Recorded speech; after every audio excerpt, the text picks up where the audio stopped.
Buenas tardes, ¿cómo están? Espero que se encuentren muy bien. Mi nombre es la doctora Karen y vamos a abordar hoy un tema bastante importante para todos, que es el tema de prevención de infecciones de transmisión sexual. ¿De acuerdo?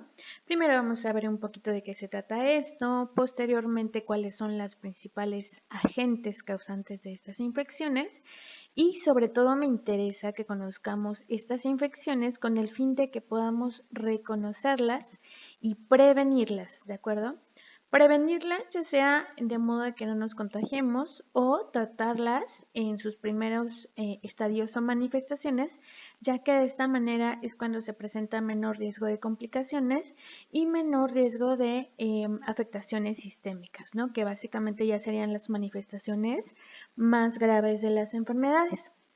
Y bueno, pues también es importante definir que este tipo de infecciones en su mayoría, más bien se ha cambiado la denominación actualmente por infecciones de transmisión sexual en vez de enfermedades de transmisión sexual, ¿de acuerdo? Entonces, básicamente esto se debe a que el medio de transmisión es casi exclusivamente sexual, ¿no? Aunque ese casi, pues puede ser que también haya otros medios de transmisión, pero que comúnmente o la mayoría se transmiten por contacto físico, ¿de acuerdo? Entonces vamos a empezar a revisar este tema, ¿de acuerdo?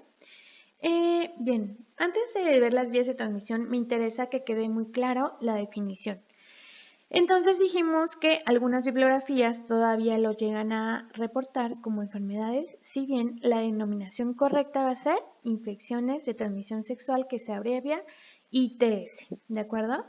A esto, pues básicamente vamos a denominarlo como un conjunto de estados infectocontagiosos caracterizados por tener precisamente la vía de transmisión que les comentaba. Y esto se hace porque cuando hay contacto físico íntimo con otra persona, lo que va a estar generando que la persona que se encuentra contagiada pueda llegar a infectar a otra persona, básicamente es el intercambio de fluidos que se hace a través de las mucosas, ¿no? De forma directa, ¿de acuerdo?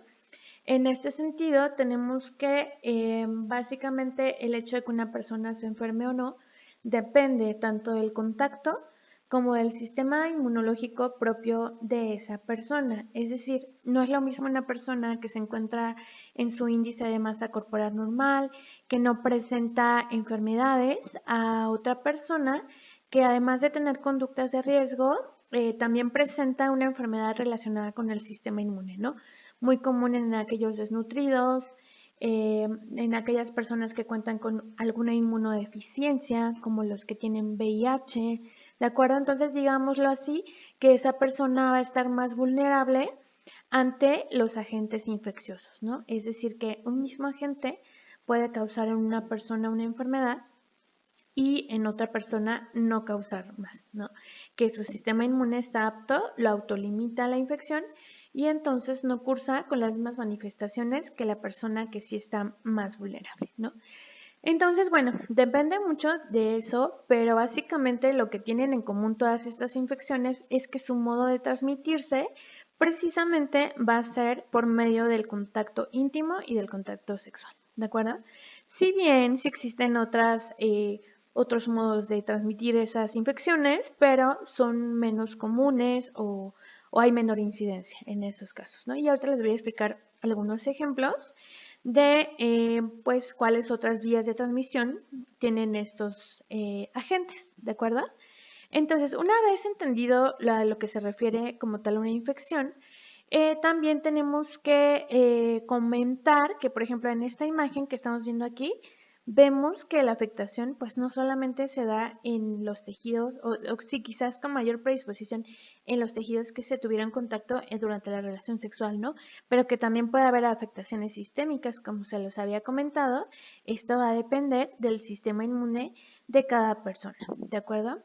En cuanto a la causa de estas infecciones, vamos a tener un espectro amplio. Algunas enfermedades están dadas por bacterias, otras están dadas por virus, otras están dadas por hongos y también puede haber aquellas que están dadas por parásitos como los protozoos. ¿de acuerdo? Esos protozoarios pues son básicamente gusanos, pero de un tamaño muy microscópico, ¿no? Entonces, obviamente, si en este caso tenemos diferente causa de la enfermedad, las manifestaciones clínicas también van a ser diferentes y sobre todo el tratamiento también va a ser diferente, ¿no?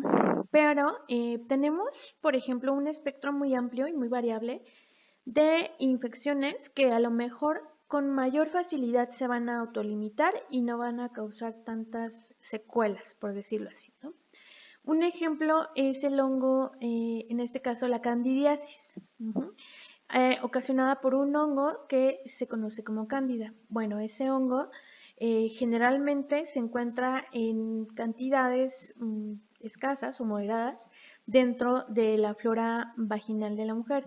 Sin embargo, si empieza a condicionar ciertos factores como el pH, como otras infecciones, como el propio sistema inmune de la paciente se encuentra deficiente en ese momento que tuvo contacto con la cándida, entonces la cándida lo que puede hacer es que si no se encuentra el sistema inmune apto, puede empezar a infectar y dar como manifestaciones como flujo, comezón, etcétera, ¿no? Esta infección es muy común y generalmente se autolimita, pero no es lo mismo que lo que puede ocasionar bacterias o el BPH, que incluso hasta puede llegar a causar cáncer, ¿no? Entonces, a esto me refiero con que hay un espectro muy amplio de síntomas, que puede haber agentes que no sean tan agresivos y agentes que son muy agresivos y que pueden condicionar cambios tan importantes como cáncer o incluso estas fotografías que estamos viendo, ¿no? Que ya son lesiones muy acaparatosas, que causan mucho dolor,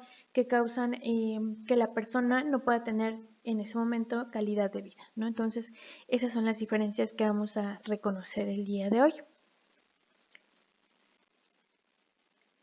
Entonces, como lo comentábamos, van a haber distintos agentes y por supuesto estos agentes también tienen distintas vías de transmisión.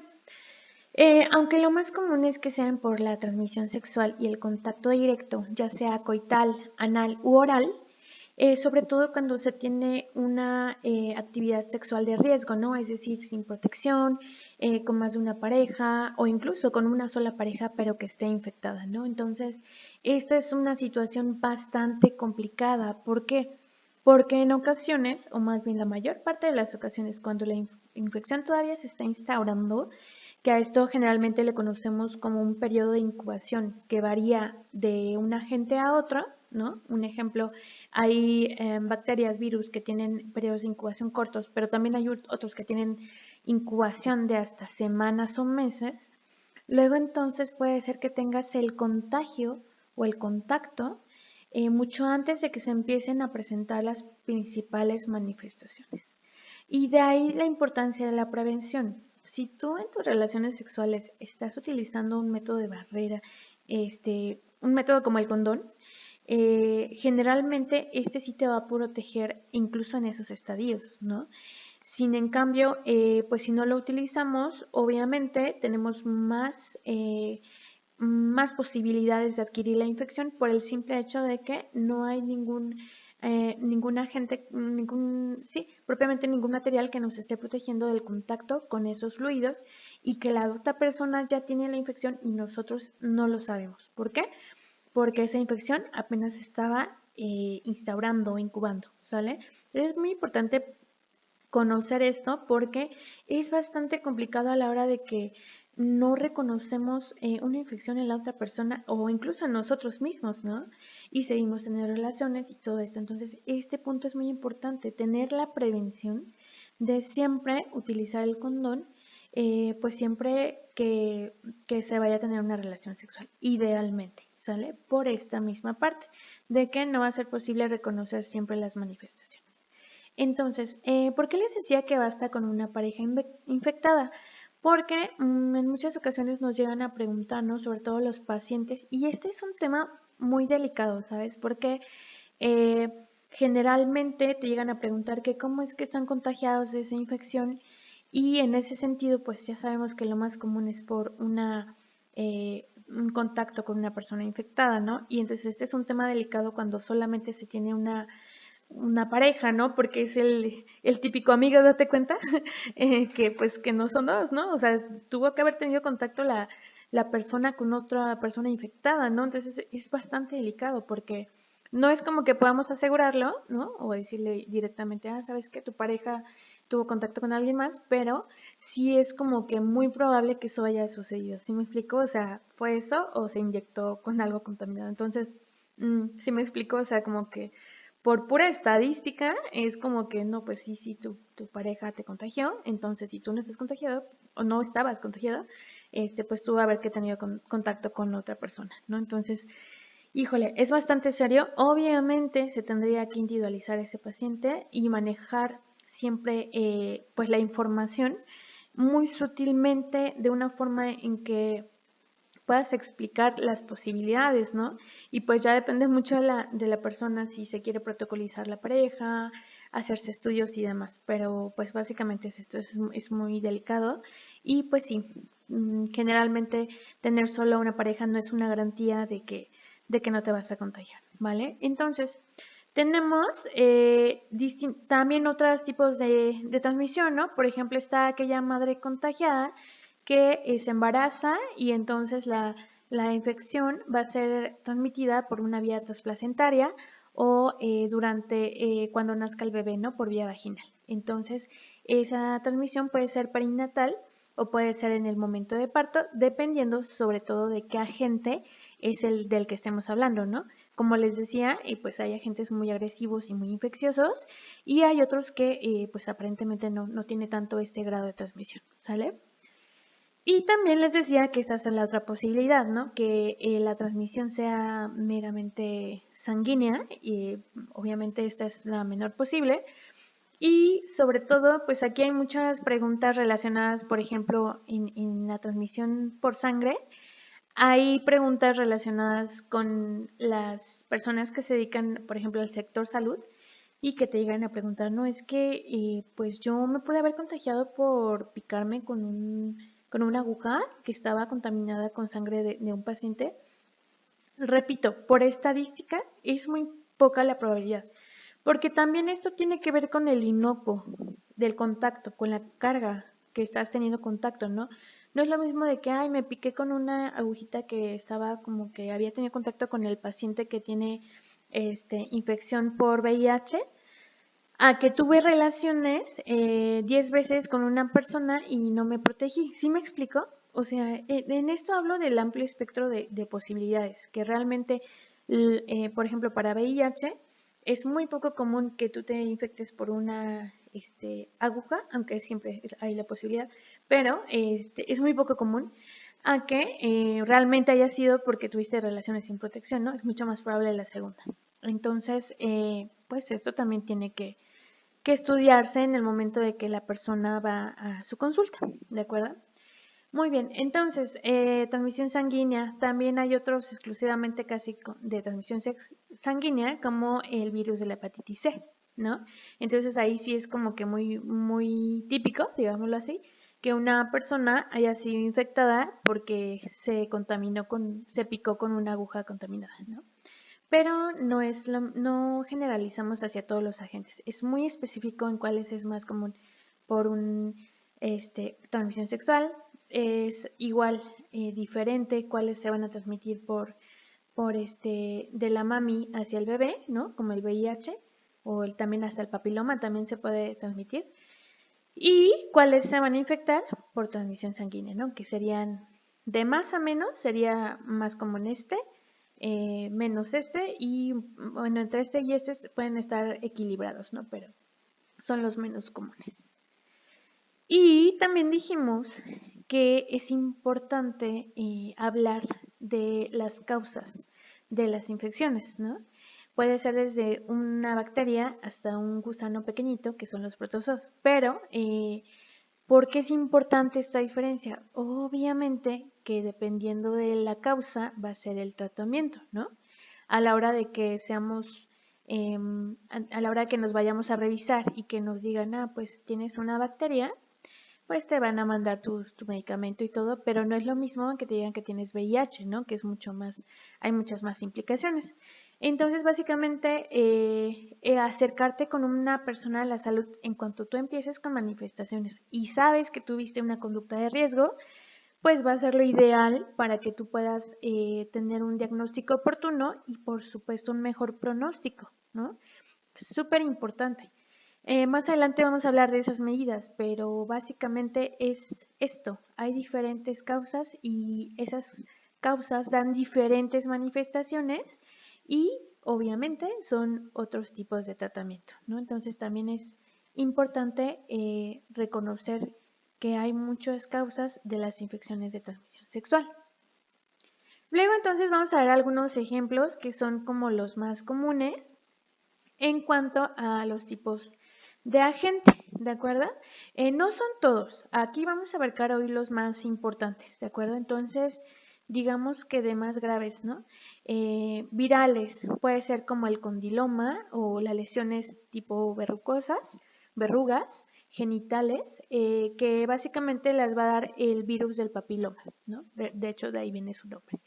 Y el BPH dijimos que es importante identificarlo en etapas tempranas porque de ello depende si solamente se va a autolimitar el tratamiento o si ya tiene que haber un tratamiento invasivo para que ese virus no cause cáncer cervicuterino, ¿vale? Más adelante lo vamos a estar especificando, pero básicamente es el papiloma.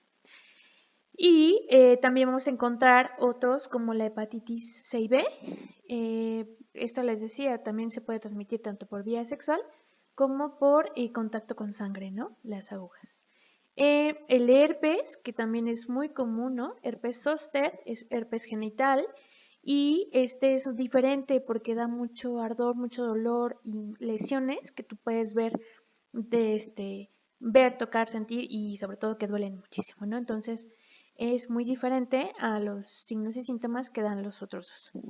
Y por supuesto algunos de los más graves, por decirlo así, como el virus de inmunodeficiencia humana, que se puede convertir en el SIDA, ¿no? El síndrome que ya conlleva a ciertos hallazgos en los exámenes de laboratorio y por supuesto ya nos habla de una enfermedad instaurada y avanzada, ¿no? En los primeros estadios, el pronóstico del VIH hoy día es bueno. Relativamente estamos hablando de que una persona infectada con sus antirretrovirales, que son los medicamentos que se utilizan, va a tener una esperanza de vida buena. Es decir, mientras esté con tratamiento, podemos asegurar que al menos esté estable y pues es muy variable es muy variable los años que va a estar estable la persona, pero con tratamiento puede salir adelante, ¿no? Hoy día hay muchas alternativas, obviamente esto se tendría que gestionar individualmente, pero básicamente ya hay tratamiento, ¿no? Obviamente ya cuando está un poco más hacia síndrome que propiamente se presentan ciertas características del sistema inmunológico afectado, ¿no? Por ahí hay una línea celular que vamos a estudiar como médicos, que es un rango en el que nos fijamos para ver qué tanto opciones de tratamiento nos quedan y individualizarlo, ¿no? Pero básicamente esto ya es más grave, ¿no? Implica más cosas. ¿Por qué? Porque recuerden que las defensas pues son nuestro medio por el cual confrontamos a todo ese tipo de agentes. Y si este virus lo que hace es suprimir esa respuesta, entonces la persona a lo mejor no fallece propiamente por el virus, pero sí porque como las defensas estaban deprimidas, se coinfectó aparte de bacteria, de una neumonía, de otro virus, ¿no? Ahorita que estamos mucho en contexto de COVID, hasta de COVID, ¿no? Entonces, bueno, definitivamente ese es un antecedente muy importante para normar el tratamiento. Por eso les hago tanto hincapié en la prevención. O sea, de verdad, la prevención salva vidas, ¿no? Y esto es lo mucho que estamos insistiendo, sobre todo en esta materia, que se enfoca a prevenir, ¿de acuerdo? Entonces, bueno, vamos a seguir viendo. Y tenemos también bacterias. Estas son bastante comunes, incluso me atrevería a decir que estadísticamente son más comunes encontrar este tipo de infecciones bacterianas, sobre todo en vulva y vagina, incluso que los virus, ¿no? Entonces, las bacterias, hay ciertos grupos de bacterias que van a estar presentes de forma, digámoslo así, natural, una flora natural en las mucosas. Pero ¿qué sucede cuando volvemos a lo mismo, ¿no? Cuando el sistema inmune está inmunosuprimido o quizás la persona con la que tuvimos contacto ya tenía la infección y por tanto nos pasó la infección o al revés, ¿no? Todo puede suceder, pero aquí la cuestión importante es que hay algunas bacterias que habitan en estas mucosas, pero que ante cambios como por ejemplo el pH, que nos estemos haciendo algún tipo de procedimiento, que hayamos tenido relaciones con una o más personas, otro tipo de infecciones como urinarias. Todos estos factores se van juntando y condicionan que nos hagamos más propensos a estas infecciones, ¿de acuerdo? Puede ser que si una persona tenga un sistema inmune muy apto, o incluso en estas lesiones bacterianas, ¿no? Que generalmente el hombre las van a manifestar muy diferente que una mujer y que incluso pueden llegar a ser menos agresivos los síntomas en el hombre que en la mujer, sobre todo por algunas características anatómicas propiamente del hombre y la mujer, que ya las estuvimos viendo y analizando, ¿no? Las diferencias anatómicas también determinan que se manifieste de diferente forma una infección, pero esto es delicado porque a veces podemos tener relaciones con alguien y no saber que estaba infectado, ¿no? De las bacterias, algunas enfermedades que pueden llegar a dar es la gonorrea, que está dada por Neisseria gonorrea, es la sífilis y también que está dada por Treponema pallidum y también la clamidia, ¿no? Entonces, esto que da unos síntomas espantosos, a los pacientes nos llegan con dolores horribles al orinar o al tener relaciones sexuales, ¿no? Entonces, obviamente que la persona se da cuenta en etapas tempranas porque da muchos síntomas, ¿de acuerdo? A diferencia del VIH y del VPH, que puedes andar por la vida con estos virus y no darte cuenta hasta muchos meses después, ¿no? Cuando ya está instaurado y ya está avanzado. Insisto, aquí lo que importa mucho es la prevención, ¿sale? Y también otras menos comunes como las parasitarias, que, bueno, propiamente protozoos como la tricomoniasis y otras vectores como básicamente ladillas, ¿no? Y este tipo de agentes que ya son más macroscópicos, es decir, que las ladillas, todo este tipo de insectos los podemos ver, ¿no? Y a lo mejor se sorprenden en esta parte de, ay, ¿cómo va a ser que alguien tenga eso, no? O sea, existe y lo vemos en la consulta, ¿no? Entonces, mucho cuidado también con esta parte. Digo, ahí sí es más fácil que la persona se dé cuenta, ¿no? Pero a veces no sabe hasta que revisamos y vemos las lesiones características. Muy bien. Entonces, hablando de infecciones virales, que nos vamos a enfocar en las más comunes también, tenemos a lo que se denomina el virus del papiloma humano, ¿sale? Como dijimos, como es un virus, tiene un periodo de incubación más largo y aquí se ha hecho mucho énfasis con la prevención y sobre todo porque ya existe vacuna, ¿no? Entonces, imagínense ¿cuánto nos cambia el panorama cuando existe una vacuna de una enfermedad? Y lo estamos viviendo con el COVID, ¿no? Cómo una vacuna te llega a preparar tanto para cuando tú tengas contacto con esa infección que no llegues a presentar una situación grave. Y aquí especialmente es grave porque este virus se encuentra en más del 90% de los cánceres cervicuterinos, ¿no? Y luego entonces tenemos que esto, ¿qué quiere decir? Que todos esos casos se pudieron haber prevenido si los hubiéramos detectado en etapas tempranas, ¿no? O si se hubieran puesto la vacuna. Claro, la vacuna es relativamente nueva, ¿no?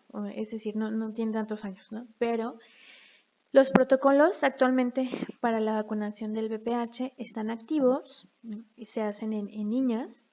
Y básicamente lo que buscamos aquí es que para tener mayor efectividad de la vacuna contra estos virus que producen el cáncer, lo que se hace es que de preferencia lo ideal, y así lo dicen las guías operativas, es que esta persona, ¿por qué niñas? ¿No? ¿Alguna vez se lo han preguntado? Pues precisamente porque ellas no han tenido contacto, bueno, se puede pensar que no han tenido contacto con con este tipo de virus, ¿no? Y como es súper común, generalmente cuando una persona ya tuvo relaciones sexuales, ya se determinan ciertas cantidades del virus propiamente en la mucosa, ¿no? Y esto les digo, no siempre genera infecciones, a veces en la mitad o más de los casos la infección se autolimita porque esa persona tiene un sistema inmune apto, ¿no? Pero el problema es cuando hay ciertos factores que hacen que la infección se siga diseminando y entonces es cuando se convierte en un cáncer. Entonces aquí lo ideal sería que aquellas personas que no hayan tenido contacto con la infección, niñas, se vacunen, ¿de acuerdo? Se vacunen y de esa forma estén prevenidas contra la infección y sobre todo de desarrollar más adelante cáncer, ¿vale? ¿Qué sucede en aquellas personas que por alguna razón no se vacunaron de niñas y que ya tuvieron relaciones? Se han hecho muchos estudios y se ha visto que sí tiene una acción benéfica. O sea, definitivamente la eficacia no es la misma, pero sí tiene una acción benéfica sobre todo con los serotipos más agresivos. ¿Y qué dijimos que causan los más agresivos? El cáncer. Entonces yo creo que también es muy válido que pues que también se haga este tipo de inmunizaciones en mujeres aunque no lo hayan tenido sus inmunizaciones de niñas, ¿no? O sea que se tenga la opción para que disminuyamos ese riesgo de que el virus se pueda convertir en un cáncer. Entonces, bueno, lo importante de esto es acercarse hacia las clínicas familiares, ¿no? En este caso que ustedes la mayoría tienen IMSS. Entonces, bueno, por nuestra querida universidad, ¿verdad? Tenemos IMSS. Entonces, acercarnos a una unidad de medicina familiar, al área de medicina preventiva y preguntar por estas opciones, ¿sale? Lo probable es que si cumples con el rango de edad todavía te lo alcancen a poner y si no, no hay problema, también se pueden conseguir por medicina privada, ¿no? Entonces sí es importante que se hagan y que se las pongan porque ya se hicieron estos estudios que sí, aún así se ayudan, ¿sale? Entonces, ¿cuál es el problema? Pues que tiene un periodo de incubación largo, ¿no? Entonces, esto a veces no se detecta hasta que ya afectó el cervix de una manera importante y sobre todo pues porque no da mayores síntomas hasta que las niñas, las chicas nos llegan a decir, es que doctora me estoy infectando muy seguido, tengo un flujo raro, tengo dolor, ¿no? Los síntomas tienen un amplio espectro porque pues todos los pacientes son diferentes, ¿no? Pero a grandes rasgos te llegan porque se están infectando muy seguido de otro tipo de infecciones, ¿no? Que tienen mucha cándida, muchas bacterias, entonces cursan con muchas infecciones de repetición y de repente ya cuando empiezas a hacer lo que es el Papa Nicolau y colposcopía, pues te das cuenta que ya traen datos del BPH, ¿no? Entonces, en este sentido sí es importante que si ustedes tienen estos datos, que se pueden hacer su colposcopía y Papa Nicolau mínimo una vez al año si ya iniciaron vida sexual, ¿sale? Porque este es el estudio que detecta la presencia o los datos que da este tipo de virus. Ajá. Y fíjense aquí, en las mujeres puede causar cáncer cervical, ¿no? Que es el cuellito del útero. Hay distintos tipos, ¿no? Hay algunas lesiones que se conocen como condilomas acuminados, que son excrescencias de color piel en la superficie semejantes a una coliflor. Y para ahí estábamos viendo algunas imágenes al principio, ahorita voy a ver si traigo otra. Y las verrugas planas que varían de tamaño, ¿no? Las verrugas genitales. Entonces, esto es importante porque en esas primeras fases, pues lo único que van a estar refiriendo los pacientes puede ser esto, ¿no? Como que un prurito, una comezón ahí rara, ¿no? Que incluso llegan a sangrar, ¿no?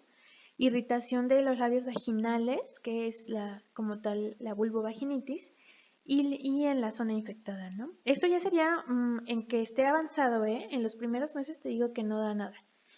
Y, bueno, miren, aquí tenemos las imágenes. Pero antes de eso, esto es súper importante. Hombres y mujeres manifiestan muy diferente, muy diferente el PPH. Ajá. Básicamente, en la mayor parte de los hombres no manifiestan ningún síntoma y de ahí la importancia del uso del condón. Porque no, pues no, o sea, incluso nuestros pacientes se sacan mucho de onda, ¿no? A la hora de que es que yo sé que mi pareja no está infectada, ¿no? Y así como de, pero ¿cómo lo sabes? No es que no tiene ningún síntoma, es que no lo presenta, ¿sale? Y ahí es cuando se dice que el hombre es el portador del virus, ¿no? Y se lo contagia a la mujer, ¿no? Claro, con la excepción de las personas homosexuales o, sí, las personas homosexuales ya sea que están teniendo relación mujer-mujer o hombre-hombre, ¿no? Entonces, esto cambia la dinámica, por supuesto, pero sí es importante considerar que el hombre puede portarlo mucho tiempo sin dar ninguna manifestación. De hecho, para que se den verrugas y todo esto es porque ya pasó mucho tiempo, incluso años, de tener el virus, o la persona tiene otra condición del sistema inmune o metabólico. Ajá. Es muy importante conocer que, o a lo mejor ustedes no ven ninguna lesión, pero han estado con estos síntomas y como que dicen, híjole, mejor voy a revisarme, ¿no? Por supuesto, mejor ir que esperarse a que aparezca esto y pues ya te tengan que quitar las lesiones por algún medio quirúrgico, etcétera, ¿no? Entonces sí es importante conocer esta información. A veces en estadios más avanzados en los hombres puede dar lesiones, verrugas en el cuerpo del pene, molestias en el meato peneano, inflamación y en las regiones que están alrededor. Y en la mujer casi siempre es en el cervix y en los labios también puede tener lo que son las verrugas en la parte interna o externa de la vagina y, bueno, más bien la parte interna. En la parte externa básicamente sería ya en los labios y se pueden dar ahí las verrugas y en las regiones perineales, ¿no? Que prácticamente es todo lo que está alrededor de la zona genital. Como vemos en estas imágenes, aquí estamos viendo las lesiones características del papiloma, pero les digo que estas no son las típicas, es decir, esto ya está avanzado, bastante avanzado, ¿sale?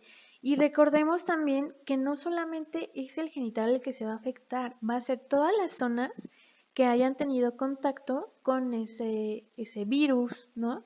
Y básicamente si se práctica sexo oral, anal, pues también se tiene la probabilidad de que se llegue a presentar pues estas lesiones en la mucosa de la boca, en la mucosa anal, ¿de acuerdo? Aquí vamos a tener también las lesiones precisamente en el ano, en la parte externa, que ya están pues avanzadas, ¿no?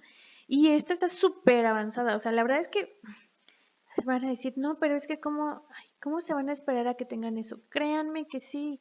O sea, yo no sé, hay muchos factores, ¿no? Por vergüenza, porque a veces pues hay miedo a que se juzgue a la persona. Entonces esperan muchísimo y pueden llegar con ese tipo de lesiones, ¿no? Que prácticamente el pronóstico ahí ya es muy delicado, ¿de acuerdo? Y también hablando de otro tipo de agentes, porque no es el único, pero sí este énfasis, antes de que se me olvide, el papiloma es de los más comunes, ¿eh? Y recuerden que para fines de examen, ¿por qué es muy importante ese? Porque puede causar cáncer cervicouterino, ¿sale? Y pasando a otro agente, que sería el herpes, hoy voy a tratar de irme un poquito más general para que no nos demoremos tanto. Del herpes, hay distintos tipos de herpes, herpes zóster, herpes simple, ¿no? Y lo que puede llegar a generar es ampollas y granos dolorosos, ¿no? Granos es un término muy coloquial, pero pues para que me entiendan, ¿no? Y en las membranas genitales, ¿no? Entonces igual, este tipo de lesiones varía mucho del sistema inmune del paciente, ¿no? Y a lo mejor dicen, no, pues es que esto es más como de viejitos, así. No, también los jóvenes nos llegan con este tipo de lesiones genitales, ¿no? Entonces sí es importante que lo reconozcan. Esta foto, o sea, de verdad, es muy característica del herpes, esa lesión. Cuando yo veo esa lesión ya, o sea, casi tienes el 90% del diagnóstico, ¿no? Y les decía que duele mucho, arde, ¿no? Entonces te dicen, no, es que me arde muchísimo, las lesiones están muy grandes. Incluso me han llegado con la pura fotito, ¿no? O a veces los que te consultan por WhatsApp. Pues sí, y de hecho tú ves y no, pues es herpes, ¿no? Ya le empieza su tratamiento. Pero pues es importante que se haga análisis, ¿no? Y se manifiesta diferente, ¿no? Hay una sensación de calor, hay comezón, está la aparición de zonas rojas o rosadas porque también pues como se rascan y se pueden llegar a contaminar y a contaminar con otras bacterias, ¿no? Son pequeñas ampollitas, como pueden ver son como burbujitas llenas como de un líquido y se unen para formar una ampolla larga, ¿no? Esto va a ser muy doloroso, va a contener un fluido y es por eso que si tienen contacto con este agente, pues es muy fácil que se contagie, ¿no? Lo que explicábamos del inocuo, de la carga viral, ¿no? También. Y ya avanzados se pueden hacer unas, como que se va secando y se hacen unas costritas y deja ahí una cicatriz en el trayecto de los nervios. Y alrededor de la ingle, pues esas estructuras que se llaman ganglios linfáticos van a estar inflamados, ¿no? Y es esto lo que nos dice aquí, bultos en la ingle. Ay, perdón. Lo que nos está diciendo ahí bultos en la ingle no es más que adenopatías, ¿no? Ese es el término médico. Bien, y pues es el sistema inmune que está sensibilizado y está actuando, está promoviendo la respuesta inmunitaria, ¿sale? Y así es como se ven en las mucosas. Si se dan cuenta, es muy diferente cómo se ve en la mucosa del pene que en otras zonas genitales, ¿no? Por ejemplo, en los labios, este es por el tipo de epitelio. De acuerdo al tipo de epitelio van a poder cambiar un poco las lesiones, pero sí son sumamente características, ¿no? Y también ya dijimos que con todas las mucosas que se haya tenido contacto, ¿no? Incluyendo en la mucosa oral. Muy bien, otro que tenemos muy importante es el VIH, ¿no? Que aquí si nos dice SIDA, acuérdense que esto ya es con el conjunto de signos y síntomas que aparecen ya como consecuencia del virus, que es el virus VIH, ¿de acuerdo? Entonces dijimos que lo delicado con todos estos virus es su largo periodo de incubación, ¿no? Las vías de contagio van a ser por vía oral, vaginal o anal, por cualquier contacto que se haya tenido con los fluidos, también por vía sanguínea, aunque esta es menos común, por región perinatal, que sería cuando una mami está infectada, ¿no? Y contagia a su hijo durante el tiempo que está embarazada o una vez que ya nació. Incluso se han reportado casos en los que se contagia cuando hay lactación, ¿no? Finalmente es un fluido. Entonces, pues es diferente la vía de contacto, pero sí sigue siendo un contacto con un fluido. Y además de que en la lactancia también se comparten células inmunitarias. Entonces, aquí pues nos dice, sí hay que preocuparse de la leche materna, de las secreciones vaginales y sangrado menstrual, por lo que estamos comentando. Aquí sí se contienen como tal el virus, el semen y el líquido preoyaculatorio. Eso también lo explicamos por qué sucedía cuando explicamos la anatomía del cuerpo masculino y la sangre, ¿no? Y no hay que preocuparse por otros tipos de fluidos, ¿no? Muchas veces se tuvo la creencia, sobre todo en los 70s, por ahí, ¿no? De los 80s, de que no se discriminaba mucho a las personas que estaban infectadas porque se creía que si tú las saludabas o que si tú te acercabas, o sea, era creencias de gente que no se dedicaba propiamente a la salud, ¿no? Pero se tenía esta creencia de que si tú te acercabas a una persona podías tener el virus, ¿no? Y bueno, ya conforme se hicieron los estudios de investigación y todo esto, se descartó esa opción, ¿no? Entonces dicen, no, sin problema puedes acercarte, saludarla. O sea, realmente tendrías que tener relaciones con esa persona o tener contacto con cualquiera de estos fluidos para contagiarte, ¿no? Entonces, por las lágrimas no, por la saliva no, por la orina y excremento no, pero sí por todo este tipo de fluidos que ya contienen como tal el virus, ¿no? Y bueno, es un tema bastante largo de inmuno, pero no vamos a entrar ahorita en esos detalles. Al principio no da ninguna manifestación, por eso es peligroso, ¿no? Y ya cuando la persona tiene síntomas es porque ya está enfermo. Y te digo que en este punto pues ya se hacen estudios sanguíneos y se determina incluso la carga viral, la afectación que hay hacia el sistema inmune y se estadifica la enfermedad, ¿no? Y ya te dicen qué tan grave es, cuál es el pronóstico, cada cuánto te tienes que estar tomando los antirretrovirales, ¿no? Pero pues como sea sigue siendo una enfermedad delicada. Los síntomas son muy variables, depende de cada paciente y del estadio. Pueden presentar hasta desde fiebre, sudoración nocturna, diarrea es uno de los más característicos, una descompensación en relación al peso muy importante, cansancio, ganglios inflamados, que es lo que explicábamos también con el virus anterior. Y también, pues miren que propiamente las erupciones de la piel, ¿no? Manifestaciones dermatológicas. Pero ya así como tal la neumonía o la tos, pues ya sería porque se coinfectó. Lo que les explicaba que como el sistema inmune está bajo, entonces esto hace que sean personas propensas a una gripe que a ti te duraría 3-5 días, pues a la persona ya con tal como el SIDA, pues puede matarla, ¿no?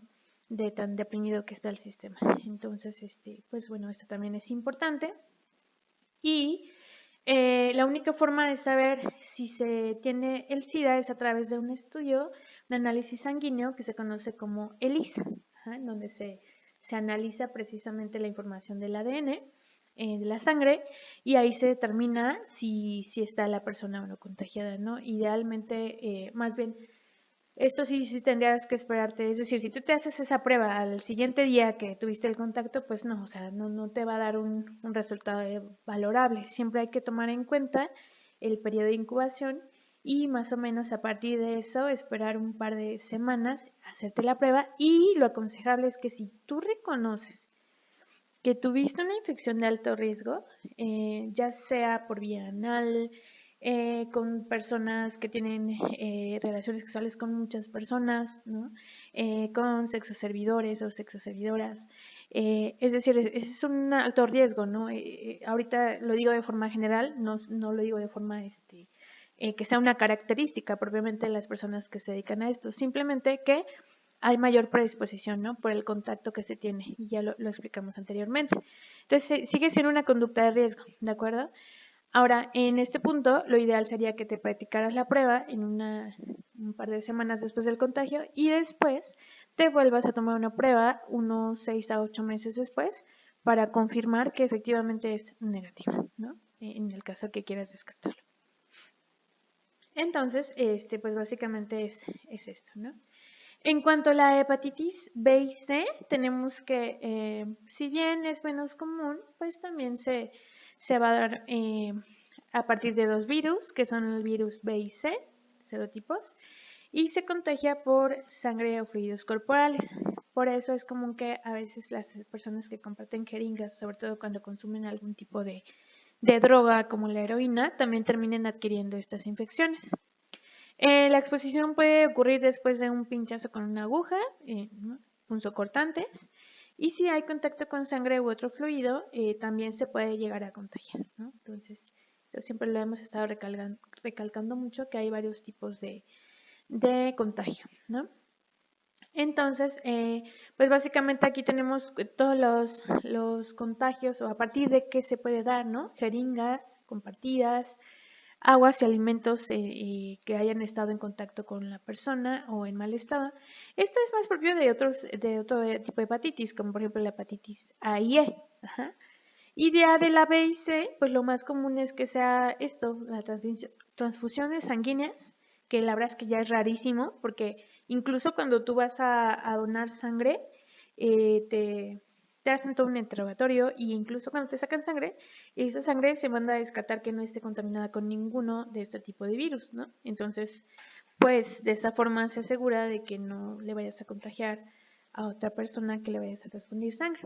Actualmente ya se tienen protocolos muy controlados. Y por supuesto, por relaciones sexuales en el serotipo hepatitis B y C. ¿Sale? Bueno, entonces, como pueden ver, esta imagen me interesa que la vean porque seguramente si ustedes ven esto se van a coger mucho de las imágenes que estuvieron compartiendo cuando se dibujó al COVID por primera vez, ¿no? Y esto hace que estos agentes sean especiales, ¿no? Por el periodo de incubación, porque son muy pequeños, ¿no? Entonces si tú tienes esto o COVID, pues no es válido que te den medicamentos antibióticos, porque los antibióticos son para bacterias y no le van a hacer nada, ¿no? Entonces, todos estos virus, el VIH tiene su tratamiento específico que va enfocado y que sí se ha comprobado que terapéuticamente puede llegar hasta el sitio de acción. Ajá. Por eso se los comento para que vean que el virus tiene una estructura, un tamaño muy diferente a lo que es ya una bacteria, ¿no? Y las infecciones bacterianas también son importantes porque suelen ser un poco más comunes, ¿no? O incluso más comunes. Lo más común en la mujer es como la candidiasis, ¿no? Y en el hombre sí suelen ser más comunes estas. Tenemos en primera instancia a la infección de gonorrea, que seguramente la han escuchado, hasta la he escuchado en canciones de reggaetón que a ustedes les gusta tanto. Y bien, puede afectar igual al cervix, al recto, la faringe, todos los lugares donde les ocurra que tienen contacto con el fluido, ¿sale? Ahora, ¿cuál es la diferencia de cuando hay una bacteria? Es muy característico que de otro tipo de síntomas, por ejemplo, dolor al orinar, una sensación ardorosa o quemante y sobre todo una supuración que va a haber. Ajá. Es un fluido blanco amarillento que es muy típico de las bacterias. Ajá. Entonces, el hombre llega con ese fluido o esa supuración que le está causando molestias, ¿no? En la mujer se manifiesta como ardor al orinar, se manifiesta también con alteraciones, puede haber alteraciones del flujo que esté teniendo o incluso alterar también su ciclo menstrual. Y también va a haber una secreción e irritación de la mucosa vaginal, ¿no? Entonces te llegan muy irritables, con mucha comezón, todo este tipo de síntomas que definitivamente la mujer se da cuenta que no es normal, ¿no? Y cuando infecta la mucosa oral, la boca y la garganta, va a haber dolor para tragar, irritación y malestar general. Bien, entonces vamos a tener este tipo de secreción, les digo, muy característica, ¿no? E incluso cuando se llega a pasar al bebé, puede darnos otros tipos de manifestaciones más graves como una úlceras, conjuntivitis, así como esta que estamos viendo, ¿no? Y esto pues ya se da por el contacto que hubo durante el parto y que esa persona ya estaba muy infectada y no lo supiera. Generalmente esto se da porque esa paciente no tuvo un adecuado control prenatal y tenía ya una infección muy avanzada, ¿no? Y también en la mucosa oral vemos muy inflamadas las amígdalas y también puede haber secreciones purulentas, ¿de acuerdo? ¿Se dan cuenta? Es muy diferente a las lesiones por virus. Otra de las más comunes es la sífilis, que está dado por una bacteria que se conoce como Treponema pallidum, y esto es porque tiene una forma diferente, ¿sí? ¿Se acuerdan cómo la gonorrea es diferente? Y este es como un bastoncito, ¿ya vieron? Y esta bacteria, por su forma y sus características, es capaz de atravesar la placenta y transmitirla por vía fetal, ¿no? Entonces esto es lo que conocemos como una sífilis congénita y tiene manifestaciones clínicas bastante importantes. Aparecen lesiones en los órganos genitales e inflamación que exuda material altamente contagioso, ¿no? Entonces aquí va a haber ese líquido que se llama exudación, mucha producción de este fluido que es muy característico. Los síntomas, como vamos viendo, cada vez son más acaparatosos, ¿no? Está la sífilis primaria en la que aparece una úlcera que se va cambiando de características, ¿no? Se le conoce como chancro. Es como esta imagen que estamos viendo y también puede estar presente en el pene. Es una ulceración no dolorosa, endurada, sin supuración y puede estar en los genitales, puede estar alrededor del ano, puede estar dentro de la vagina o incluso en la mucosa oral. Entonces, esta lesión, cuando vean estas lesiones, sí son muy características de este tipo de infección. Y igual cuando una persona está en baja de sus defensas o tiene VIH agregado, también va a haber una sífilis que se conoce como sífilis secundaria, en donde ya abarca o más bien afecta pues a más sistemas, ¿no? En este caso al sistema tegumentario, que se va a manifestar con estas lesiones en el tronco y en la espalda. Y también puede incluir, incluso puede dañar las palmas de las manos y de los pies, ¿sale? Entonces aquí ya vemos que no nada más está afectado los genitales, ¿no? Ya vemos una afectación muy generalizada y esto no es común, no es nada común, ya esa persona tendría que estar inmunosuprimida, ¿sale? Otro de los agentes comunes que vamos a tener es clamidia y esto causa sobre todo infecciones a la altura del cervix, que se conocen como cervicitis, que la bacteria que lo causa es clamidia. Va a afectar a los órganos genitales de la mujer, causando una inflamación y muchas molestias al tener relaciones o al orinar. Esta infección también puede causar síntomas en el hombre, como la secreción del pene. La transmisión vamos a tenerla que pues precisamente es igual que las demás relaciones sexuales, o también se puede transmitir de la mamá contagiada hacia el bebé, ¿sale? Esta se conoce como una enfermedad pues relativamente silenciosa porque va a estar el paciente varios días o semanas sin presentar síntomas y de repente empieza con los síntomas muy llamativos, ¿no? En el hombre va a causar esta secreción que comentábamos, ardor al orinar, comezón en la abertura del pene, el dolor y la inflamación de los testículos. También puede causarlo. Las mujeres, un flujo vaginal anormal, ¿no? Definitivamente la mujer llega con molestias, digamos que más, pues sí, más acaparatosas. Un flujo anormal, sensación de mucho ardor al orinar y dolor en la parte inferior de lo que sería a la altura del útero o en la espalda. También se puede ir hacia la espalda ese dolor de tan fuerte que llega a ser. También se puede manifestar como náuseas y también con fiebre cuando en el máximo pico de la infección, ¿sale? Entonces básicamente serían esas. Y aquí estamos viendo afectaciones que como tal, pues ya son afectaciones muy generalizadas. Esta es la infección que generalmente llegamos a ver. Y aquí está, por ejemplo, en la zona vaginal, en esta imagen, todas las lesiones que alcanzamos a ver. Y también en la mucosa oral con la que se tuvo el contacto, ¿no? Recuerden que ya para tener estas manifestaciones es una persona enferma, ¿eh? En una persona que no está enferma, pues generalmente es lo que vimos en la diapositiva anterior. Dolor al tener relaciones, dolor al orinar y secreción, ¿sale? Y por último, de las menos comunes pero que también existen, infecciones parasitarias. Recuerden que no estamos viendo todas las que existen, pero sí las más comunes, ¿de acuerdo? Entonces tenemos a la tricomoniasis, que es un parásito, se llama Trichomona vaginalis, que es un parásito chiquito, ¿no? Un protozoo. Las mujeres tienen más probabilidades que los hombres y las mujeres contraen la infección generalmente en la parte vaginal, ¿sale? Y los hombres, sin en cambio, va a ser en la uretra, ¿de acuerdo?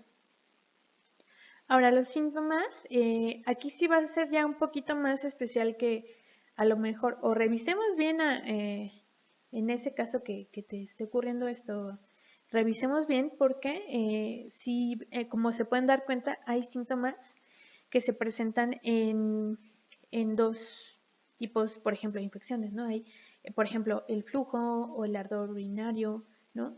Entonces, como es incierto, no hay nada como ir al médico y que te revise y que el médico, que es un experto en la identificación de estas lesiones, te comente el diagnóstico y vea si es necesario que te hagan estudios, ¿no? Por ejemplo, lo que decíamos del papiloma.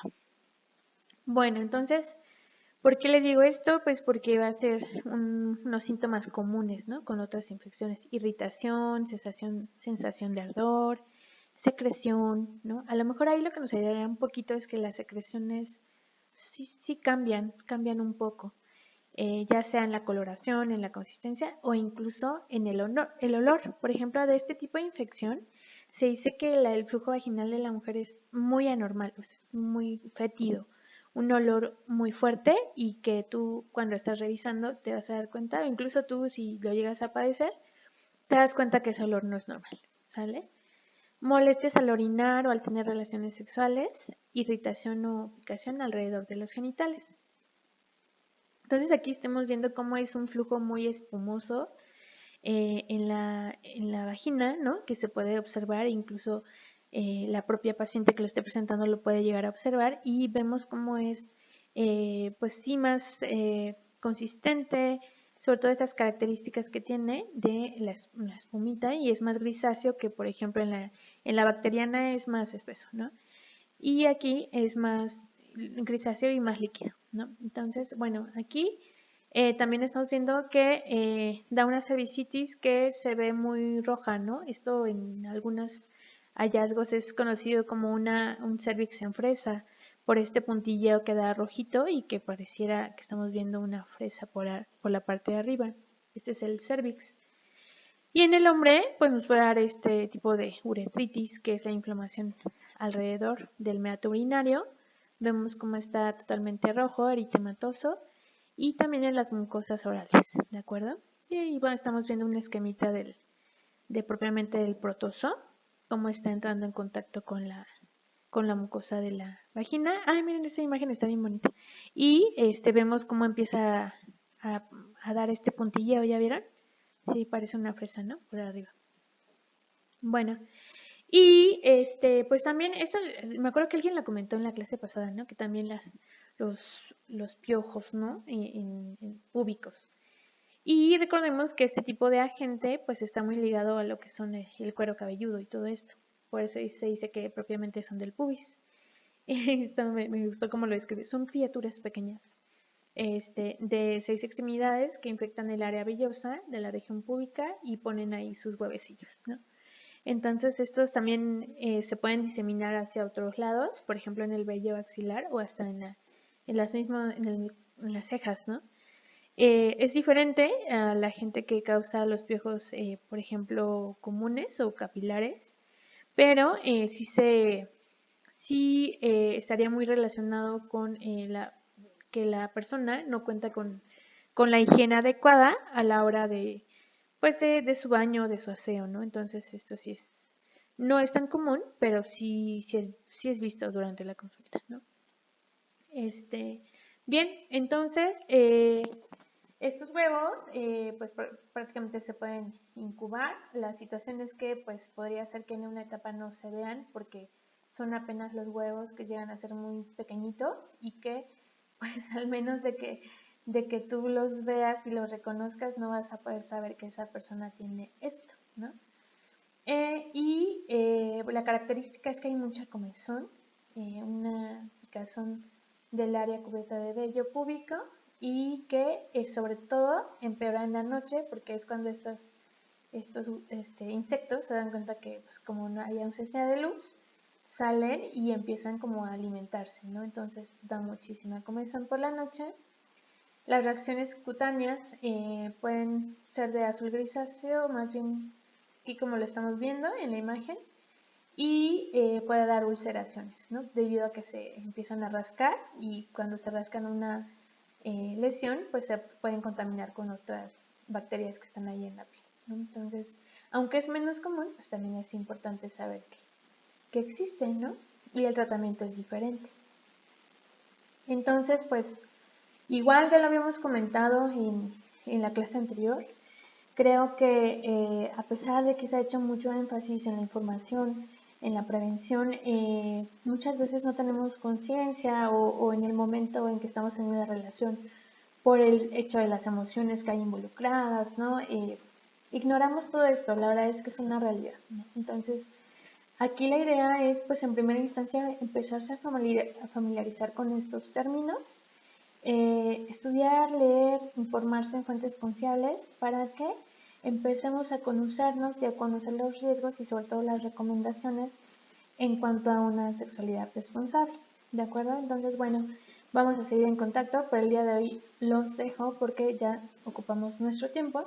Les encargo que entren a Classroom para que vean cuál sería la actividad asignada en el tiempo que sobra de la clase y cualquier duda que tengan, háganmela llegar y esperemos que no sea tan recurrente que nos tengamos que ver así en línea, ¿de acuerdo?